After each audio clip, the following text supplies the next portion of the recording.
Hello students, IIT brain में आप सभी का स्वागत। आज का प्रॉब्लम सब्जेक्ट फिजिक्स से लिया गया है। यह प्रॉब्लम आईई रोडो का प्रॉब्लम 3.1 है। इस प्रॉब्लम में टोटल 3 पार्ट है, इसीलिए हमने इसे 3 अलग अलग पार्ट में डिवाइड कर दिया है। इसका पहला पार्ट हम डिस्कस कर रहे हैं। क्वेश्चन मैं आपके सामने पढ़ रहा हूं एक बार। क्वेश्चन है, the ratio of the magnitude of electrostatic interaction to gravitational interaction forces between two electrons is.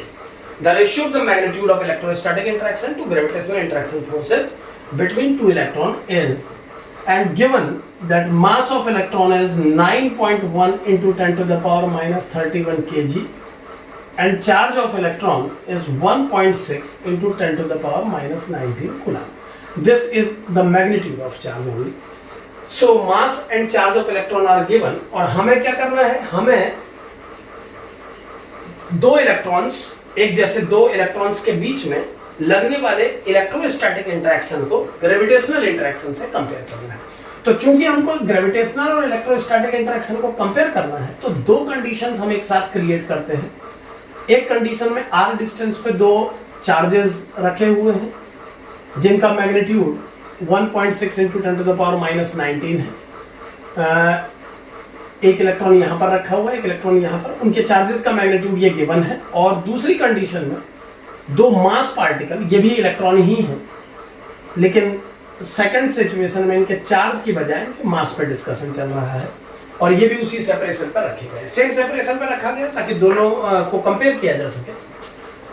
तो बाय कूलम्ब्स लॉ इस क्वेश्चन को देख के जो जो कंसेप्ट्स इसमें दिखाई दे रहे हैं, पहले उसकी लिस्ट बना लेते हैं। पहला कंसेप्ट है कूलम्ब्स लॉ, और सेकंड कंसेप्ट इसमें है न्यूटन्स लॉ ऑफ ग्रेविटेशन। तो कैसे इस क्वेश्चन को सॉल्व करना है, देखिए। वैसे एक सिंपल प्रॉब्लम है। तो ये दो चार्जेस एक दूसरे से R separation, by Coulomb's law इनके बीच जो फोर्स लगेगा, इलेक्ट्रोस्टैटिक फोर्स, वो हो जाएगा 1/4 pi epsilon not E into E divided by square of the separation. और जो फोर्स, ये फोर्स का मैग्नीट्यूड बताया जा रहा है, इसीलिए मैं डायरेक्शन शो नहीं कर रहा हूं इस प्रॉब्लम में।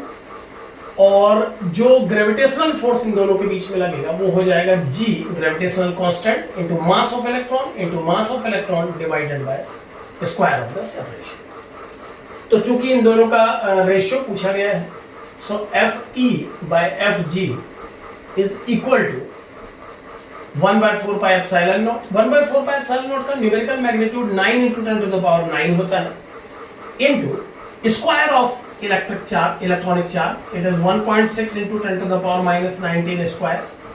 ये वैल्यू भी गिवन है प्रॉब्लम में, divided by gravitational constant which is 6.67 into 10 to the power minus 31 into mass square of the 6.67 into 10 to the power minus 11, sorry, and the mass of electron is 9.1 into 10 to the power minus 31 square.